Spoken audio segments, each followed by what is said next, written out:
Fatimah bint Muhammad is the youngest daughter of the Islamic prophet Muhammad and Khadijah. She was the wife of Ali and mother of Hasan and Hussein, and one of the members of al-Bayt. She is the object of the veneration, love, and respect of all Muslims, as she was the child closest to her father and supported him in his difficulties, was the supporter and loving caretaker of her own husband and children, and was the only child of Muhammad to have male children live beyond childhood, whose descendants are spread throughout the Islamic world and are known as Sayyids. The 11th century dynasty ruling Egypt at the time of the Crusades, the Fatimids, claimed descent from Fatimah. For Muslims, Fatimah is an inspiring example, and Fatimah is one of the most popular girls' names throughout the Muslim world. Fatimah is a vital character in the religion of Islam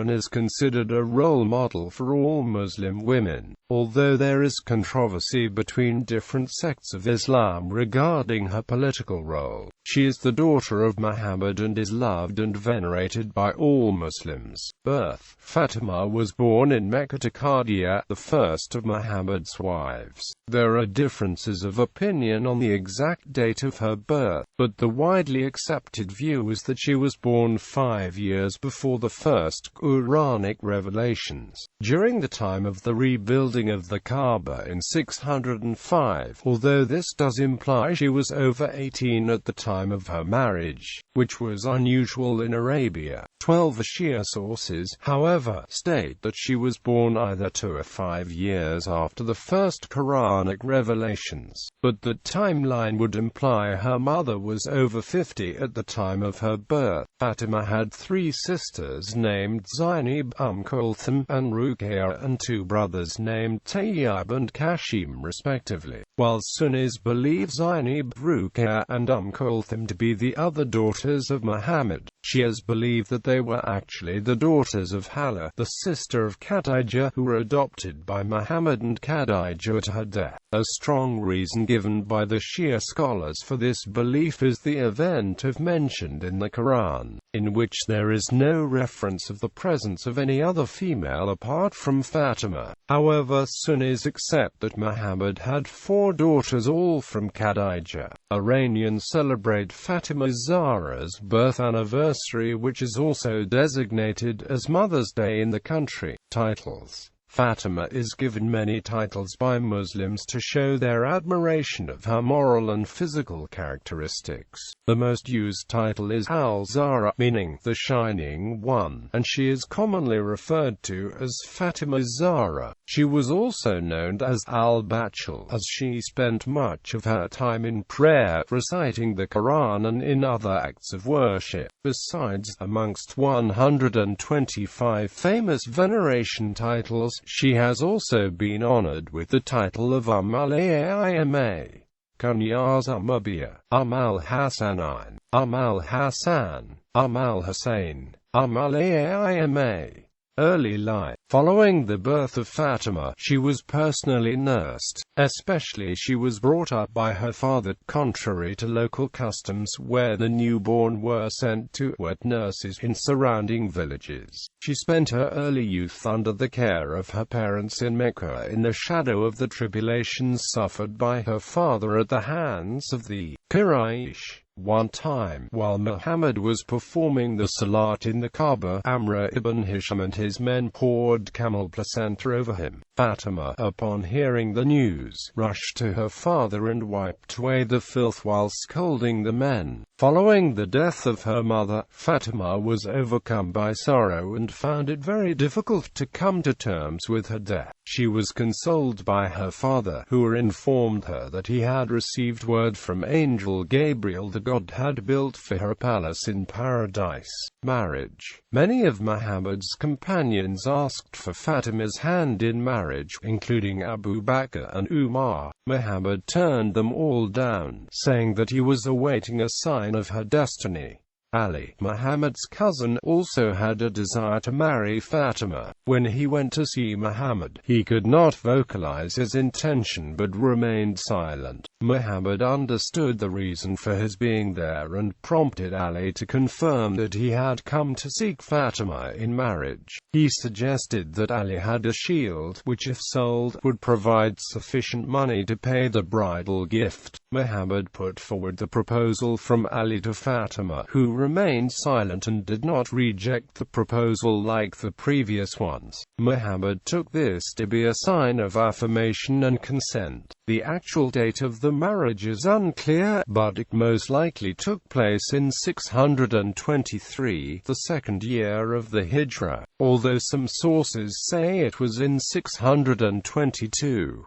The age of Fatimah is reported to have been 9 and 19 at the time of her marriage, while Ali was between 21 and 25. Muhammad told Ali that he had been ordered by God to give his daughter Fatimah to Ali in marriage. Muhammad said to Fatimah, "I have married you to the dearest of my family to me." Ali sold his shield to raise the money needed for the wedding, as suggested by Muhammad. However, Uthman ibn Affan, to whom the shield was sold, gave it back to Ali, saying it was his wedding gift to Ali and Fatimah. Muhammad himself performed the wedding ceremony, and two of his wives, Aisha and Salama, prepared the wedding feast with dates, figs, sheep and other food donated by various members of the Madanan community.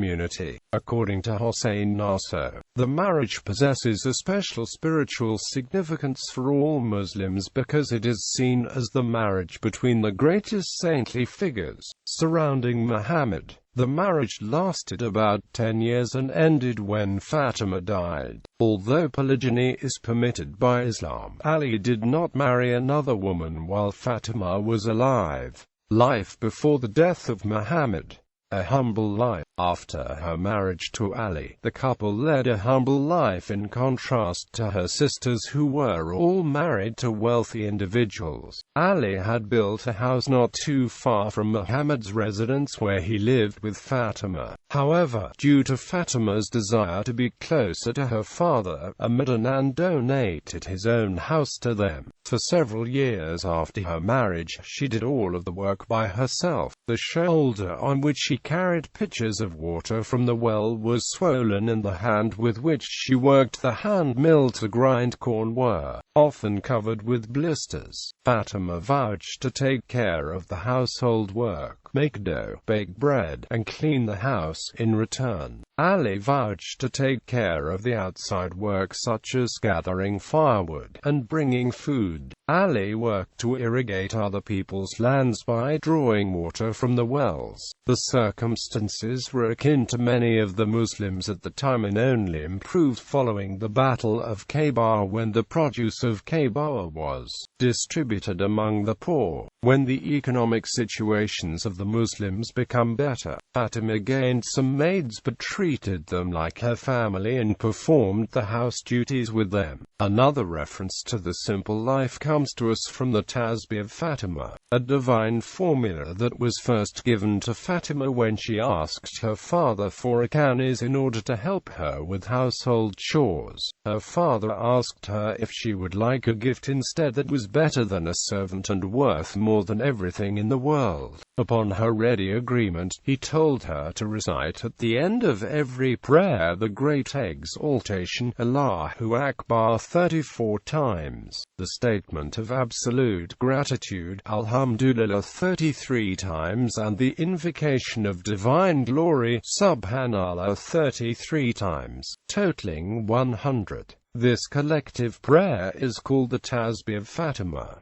Married life. An indication of the special relationship is found in the fact that Ali never married another woman as long as Fatimah was alive. Some Sunnis believe that Ali allegedly asked for Abu Jahl's daughter in marriage, but Muhammad did not allow him to marry her because it would upset Fatimah, although the view is rejected by the Shia Muslims and is not considered a strong hadith by many Sunni scholars. The three most popular versions of this tradition are related by al-Maswabi. Makrama, a companion who was about 9 years old when Muhammad died. Ali, however, did not marry another woman during Fatima's lifetime despite the difference in opinion among some Muslims about his proposal for Abu Jahl's daughter. According to Denise al-Suwi, the purpose of the narration in which Ali allegedly asks for Abu Jahl's daughter's hand is to denigrate Ali, to establish the Sunni orthodoxy that the fourth caliph, Ali, is lower in rank than the earlier ones. Ali was given the name of Abu Turab by Muhammad, although some sources explain this by linking it to the disputes with Fatima where, instead of arguing with Fatima, Ali would go and put dust on his head. Other sources such as Ibn Hisham and Musnad Ahmad ibn Hanbal say this name was given to Ali before marriage. According to the Encyclopedia of Islam, Fatima had occasional disputes with her husband and often sought the intercession of her father, who showed signs of great satisfaction upon reconciling the couple's differences. Denise al-Suwi, on the other hand, finds such tradition as mere a narrative device to praise Ali. For example, she says that her complaints about Ali elicit high praise from the Prophet for him. In fact, whenever Fatima has any troubles or worries in her life, it is usually praise for Ali which is used to comfort her. In her view, the traditions are kept for the purpose of the Sunni-Shia debate over the caliphate, even though they are in contrast with what she describes the Shia picture of the marriage to be harmonious and divinely ordained. In contrary with what Sunni says, in Shia literature there are some speeches from Ali that deny any problem with his spouse. For instance, Ali has sworn to the God, "I never did any act that make Fatima angry, and she never made me angry too." Shia acknowledge the saying of Muhammad, "Fatima is a part of me and whoever offends her offends me," but the context of the reporting in reference to Ali is disputed. Like Abu Muhammad Ordoni quotes in his book, among the many fabricated stories told against Ali was that he had asked for Abu Jahl's daughter's hand in marriage. When this news reached Fatima, she rushed to her father, who found out the falsity of the story. The Shia say this statement was used by Fatima herself when she spoke to Abu Bakr and Umar, stating that they had both displeased her on the battlefield. Following the Battle of Uhud, Fatima tended to the wounds of her father and husband, and took it upon herself to regularly visit the graves of all those who died in the battle and pray for them. Fatima, along with her husband, was also called upon by Abu Sufyan to intercede on his behalf with Muhammad while attempting to make amends following the violation of the Treaty of Hudaybiyah. Abu Sufyan also asked for Fatima's protection when she went to Mecca while it was under occupation, which she refused under instruction from her father. Fatima in the Quran. Some verses in the Quran are associated to Fatima and her household by classical exegetes, although she is not mentioned by name.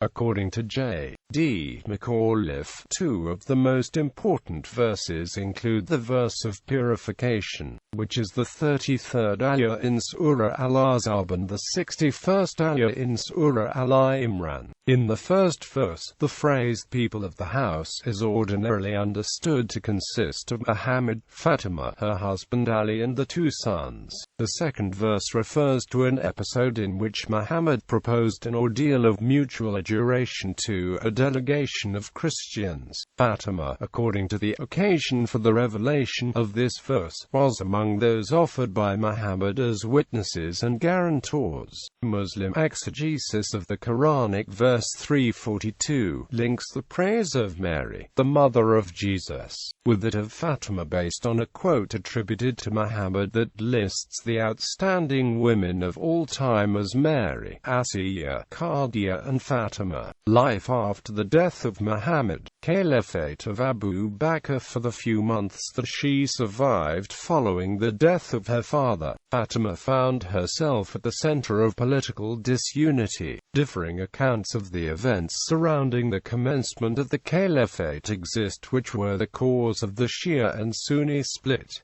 Sunni view. According to the Sunnis, the majority of Muslims favored Abu Bakr as the caliph following his selection to the caliphate after a meeting in Saqifa at the time of Muhammad's death, whereas a portion of the population supported Fatimah's husband, Ali. 12. A Shia view. Shia historians hold that Umar called for Ali and his men to come out and swear allegiance to Abu Bakr. When they did not, Umar broke in, resulting in Fatimah's ribs being broken by being pressed between the door and the wall, causing her to miscarry Mhhossein, which led to her eventual death. Another Shia version of the events says that Umar sent a force led by his slave boy Confused to Fatimah's house, instructing them to bring Ali to the mosque. Arriving at the house, Confused requested permission to enter, which was refused by Ali, causing Confused to return to Abu Bakr and Umar and relate the events, who instructed them to go back and enter the house by force if necessary. Confused and his men returned, but were this time refused permission by Fatimah, which caused Confused to send his men back to Abu Bakr and Umar for further instructions, who told them to burn the house down if necessary in order to bring Ali to them. Shias hold the beliefs that she was involved in three significant political actions.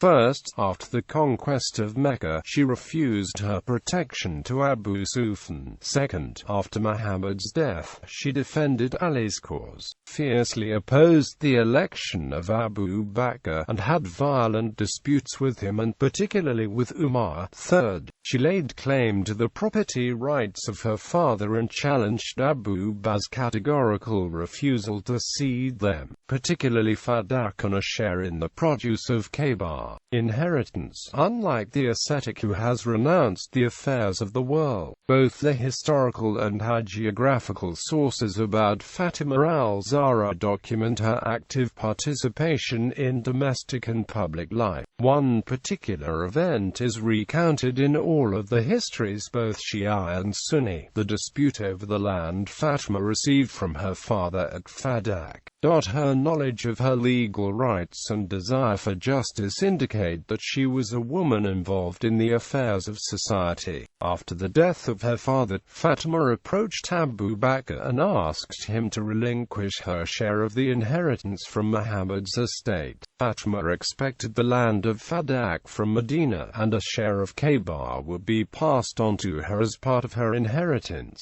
However, Abu Bakr rejected her request, citing a narration where Muhammad stated that prophets do not leave behind inheritance and that all the possessions become sadaq are to be used for charity.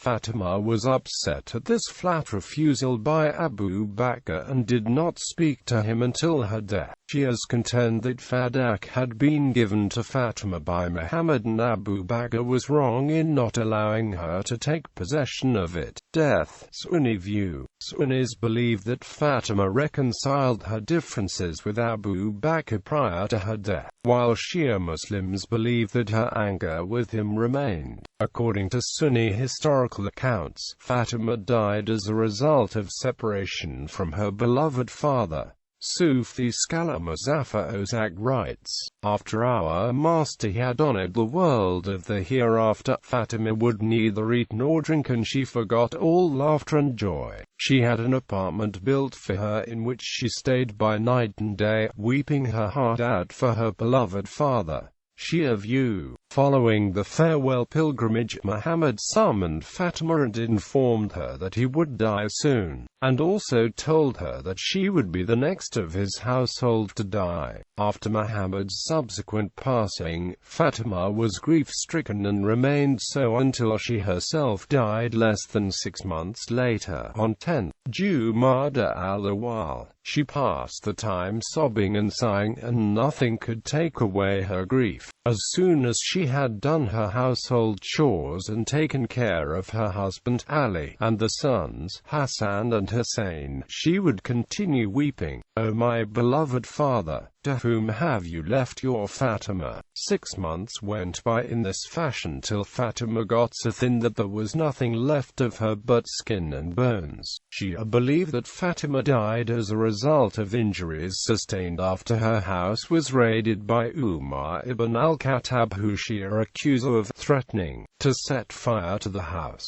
The door was rammed open by one of the assailants, knocking Fatimah to the ground. This attack is said to have cracked her ribcage whilst she was pregnant, causing her to miscarry. According to Shia tradition, Muhammad appeared in a dream and informed Fatimah that she would be passing away the next day. Fatimah informed her husband Ali of her impending death, and asked him not to allow the oppressors to be involved in her ceremonial prayers janazah, take part in the burial. Sunni Muslims, who regard Abu Bakr and Umar as revered figures, and as Shia, reject this version of events. According to some sources, on the morning of her death, she took a bath, put on new clothes and lay down in bed. She asked for Ali and informed him that her time to die was very close. Upon hearing this news, Ali began to cry but was consoled by Fatimah, who asked him to look after her 2 sons and for him to bury her without ceremony. It is further stated that her 2 sons were the first family members to learn of her death and immediately proceeded to the mosque to inform their father. Upon hearing the news, Ali fell unconscious. After recovering, he followed Fatimah's wishes and performed the janazah. He buried her during the night on 13 Jumada al-Awwal 11 up, also making 3 false graves to ensure her real grave could not be identified. With him were his family and a few of his close companions. After her death, Ali followed her wishes and buried her without informing the Medinan people. Leslie Hazelton also describes Fatimah's death as follows: "But perhaps most painful of all in those months after the loss of her 3rd son was the ostracism she suffered, ordered by Abu Bakr to force Ali into line. When she knew death was close, she asked Ali for a clandestine burial. Abu Bakr was not to be informed of her death, she said. He was to be given no chance to officiate at her funeral. 12 Shia, especially Iranians, hold ceremonies every year for 20 days in Jumada al-Awwal to commemorate the anniversary of the martyrdom of Fatimah. Mourners march in procession through the streets to reaffirm their allegiance to the ideals of Fatimah. Burial place. Fatimah's burial place is a disputed issue among Muslims from different sects.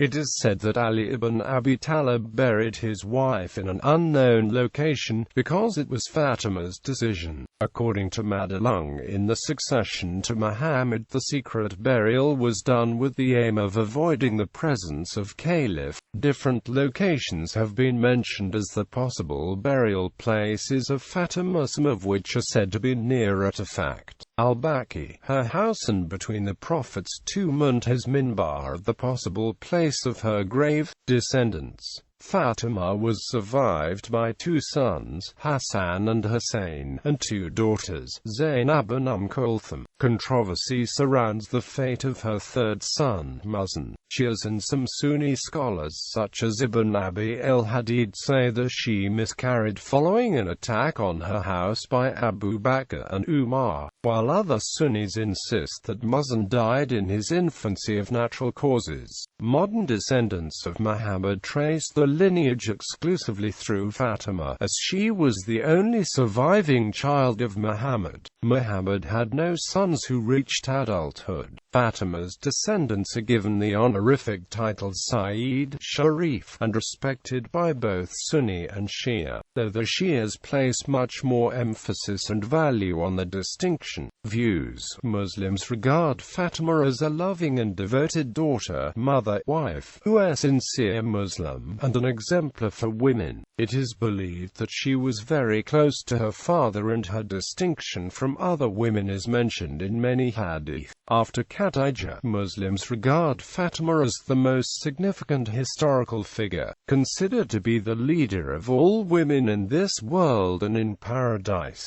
It is because of her moral purity that she occupies an analogous position in Islam to that Mary occupies in Catholic Christianity. She was the first wife of Ali, whom Sunnis consider the fourth Rashidun Caliph, and Shias consider the first infallible Imama, the mother of the second and third Imams, and the ancestor of all the succeeding Imams. Indeed, the Fatimid Caliphate is named after her. Shia view Fatima, regarded as the mother of the Imams, plays a special role in Shia piety. She has a unique status as Muhammad's only surviving child, the wife of Ali, the first Imam, and the mother of Hasan and Hussein. The chapter of Qur'an Abundance mentions significance of her birth and recognizes her as the only surviving child of Muhammad. Fatimid Caliphate Imamate is based on her name. Fatimid faith continue further in Ismaili Boras. She is believed to have been immaculate, sinless, and a pattern for Muslim women. Although leading a life of poverty, the Shia tradition emphasizes her compassion and sharing of whatever she had with others. Shias greatly respect and adore her sublime personality. In fact, her character outshines as one of the most brave and courageous personality in Islamic history. Fatima stood as the lone defender of Muhammad's declaration of Gadiyah. She forwarded her arguments to prove Fadak as her right and undisputed property amongst those who had killed her unborn child Mhhossein. According to Mahmud, the two main images of Fatima within the Shia tradition is that of eternal weeper and the judge in the hereafter. According to Shia tradition, the suffering and death of Fatima was the first tragedy of Islam. She spent her last days mourning at the death of her father. Fatima eternally weeps at the death of her two sons, who were murdered by the Umayyads. Shias believe they share in Fatima's suffering by weeping for her sorrows. The tears of the faithful is also believed to console Fatima. Shias hold that Fatima will play a redemptive role as the mistress of the Day of Judgment in the hereafter as a reward for her suffering in this world.